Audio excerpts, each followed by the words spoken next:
Hello everyone and welcome back to another Train Sim World 2 news video. Now just as I was about to start streaming, obviously today's TSW stream, a new article did release, and this is to do with Steam on TSW2. So we had an article before, but this is a fresh new one.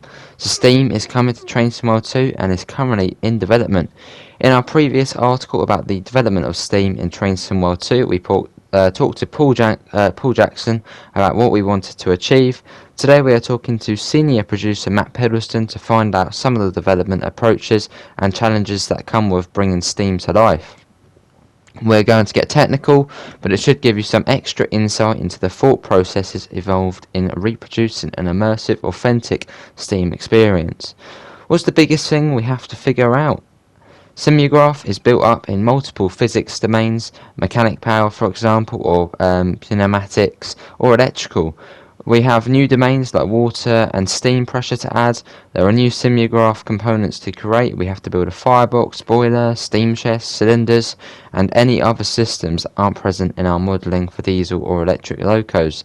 The steam domain is then the connections between those components which make steam work the way it should.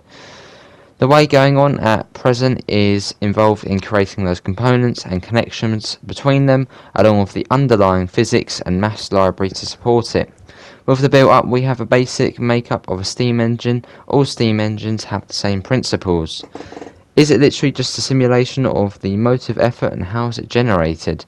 In the sense of how we make the train go, yes. How we make it stop is less of an issue, as those braking systems have already been designed. We reference Simugraf quite a bit. In its simplest terms, what is it? I refer to it as a stop-and-go physics. There are two primary physics systems in the game, gravity and collision. Those are managed by a system called Bullet, which is used throughout the game's industry. What Bullet doesn't handle is how one thing pushes or pulls another physics-controlled item. Historically, in train simulation, you will probably have built a black box model where everything is self-contained and configured independently. A diesel engine will be a black box, which leads to engines being created in a generic fashion, handled by configuration variables. It's a less efficient way to work, is prone to misconfiguration, and doesn't account for the nuisances of different engines.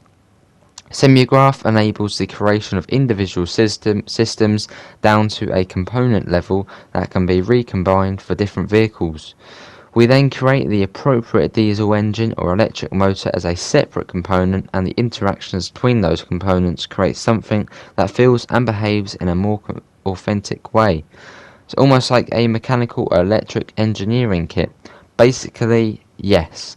The same is then true for other systems, pneumatic brakes for example. All these link together into one big system.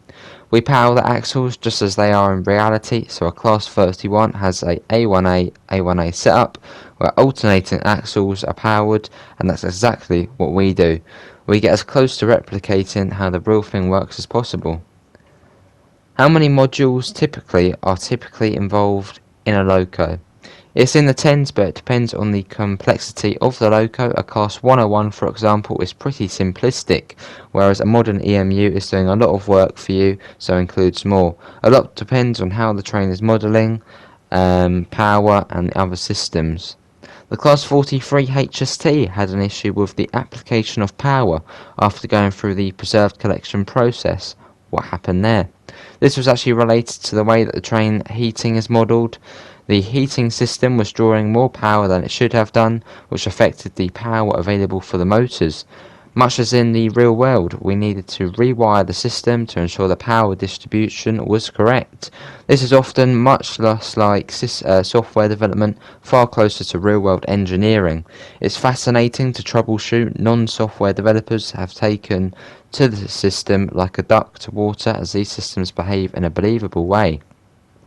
And you've got a little sort of thing there for Simugraf.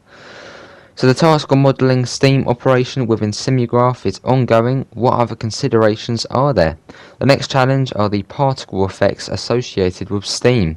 We have a small amount of exhaust smoke coming from diesels, but of course steam engines need many more and varied effects. every one of which has a performance impact. So maintaining performance while creating a convincingly display of a steam engine is a major project. Obviously, we're not just considering one touch particle emitter. Each locomotive will have several in operation at any given moment, and there we want to be able to run as many locomotives as realistic to multiple trains, each of which are tied into the cause of effect of steam power. Are the existing smoke effects we have as simple as effect on, effect off? No, it's dynamic. The amount of exhaust smoke you're seeing is tied to the amount of load the engine is under, although the task is straightforward at present. Once we've resolved any potential performance concerns for steam diesels, we'll also benefit as we'll be able to employ these same processes to represent clag effects, for example. That gives us a good idea of the engineering challenges presented. What else is being considered? The user experience is critical. Steam is complicated. When you board a cab, all you have is a sea of valves, not just the throttle lever you might see in a modern train. We have to work out where the difficulties are going to be for the players interacting with these controls. If you consider how handbrakes are currently used in the game, where rather than spinning the wheel manually, you have to set it its position, and the game then does the rotation for you, nothing is lost from the experience or function of the control, but we've simplified its operation to improve player experience. We have to experiment with different means of interacting with consoles to find a way that combines an enjoyable experience with the right level of gameplay challenge. Different steam engine cabs present different challenges, so a lot of trial, experiment and revision is required. We also have to think about how we teach people to operate steam. It's not easy to learn, but it is enormously satisfying to get it right. So we want to make sure we are helping players to get the most out of it. It's likely to be the most engaging and fun experience we have, so we want to make sure that as many people as possible get in on the fun.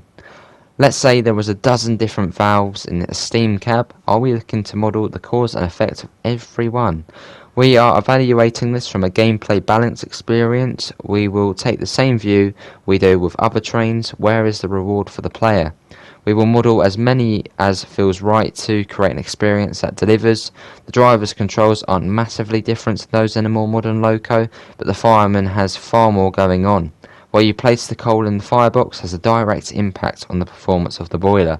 We don't know yet what the right level of intricacy delivers an authentic, satisfying and playable experience.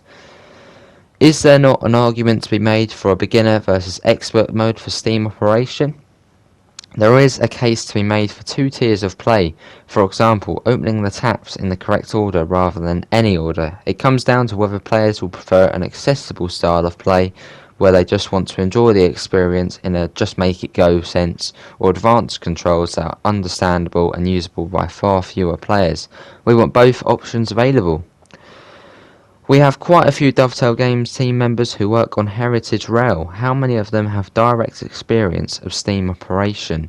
We have a lot of people involved in Heritage Rail, both from firemen to a driver's perspective, and a network of people outside the company who can help us get the experience right. There's a lot we do not know, but we are taking our time to ensure that we get it right, and that takes experimentation. We've modified a steam loco from Train Simulator and brought it into Train Sim World to act like a diesel. And then they go, why? We don't have steam physics. That's something we are solving. But in parallel, we can start work on the user interface and experience, as well as building an understanding of what we need to teach players. We can learn a lot of this fake train while we develop steam systems at the same time. We've all seen photos of a steam train blasting along the line at 60 miles an hour. We know what that looks like. We can work on the particle effects needed to convey the virtual sense of how the other systems are in development. Steam trains have moving parts than locos we already develop. Each of them have their own audio signature. Are we going to represent this? It is a case of listening to each part of the audio, working out which parts generate which sounds. We don't just listen to the sum of the sound of the loco. We are working to understand where sounds originate, what triggers individual squeaks, and how it fits into the overall audio landscape.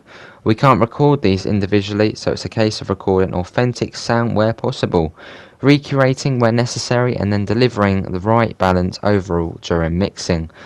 With the model in the game, we can work to make it come to life. We know from talking to players that not everyone is passionate about Steam. Why would a non-enthusiast be interested in what we're making? The main appeal is that there's much more to do. Visually, there's a lot more going on. The driver and the fireman are a partnership working to keep the train running, and there's always something that needs attention. An incline may be approaching that requires action in a steam loco, while a more modern electric wouldn't need any adjustment. It's not a case of suddenly needing to find and learn 15 controls to make progress. You're using the controls you're familiar with, but differently. You don't simply put the reverser into forward, you now have to operate it in consent with the regulator to get the application of power you are after. It's techniques that you'll be learning, not fundamentals, and this learning curve is very enjoyable. It's approachable to get started, but the experience is deep, and the more proficient you become, the greater the satisfaction. We've referred a fireman a few times. In Train Simulator, we offered an auto fireman. Is that something we are doing here? The fireman has a lot to look after, and their role is different to that of a driver. We want to create a unique experience for both roles, so that means automatic fireman option and an automated driver. We also know that some players will want to manage both. These aren't simple systems to create. The two roles need to be smart enough to handle their role efficiency. In the next Steam article, we'll be talking about the world these trains run in, the track, the signalling, and how to replicate the world that no longer exists. But I mean, that was a long article. It's all about Steam there. Hopefully everyone did enjoy that. Yeah, that was quite a long one. But hopefully everyone has enjoyed. Obviously, we will cover Steam up until it is launched, whenever that may be. You obviously will find a link in the description to the Discord server and to the PayPal if you do want to help support the channel. But that is going to be it from me. Thanks all for coming in. When this is premiering, we probably actually will be streaming, so do hop over to the stream. But yeah, that is going to be it. Thanks all for coming in, and I hopefully will see you in the next one. See you all, and take care.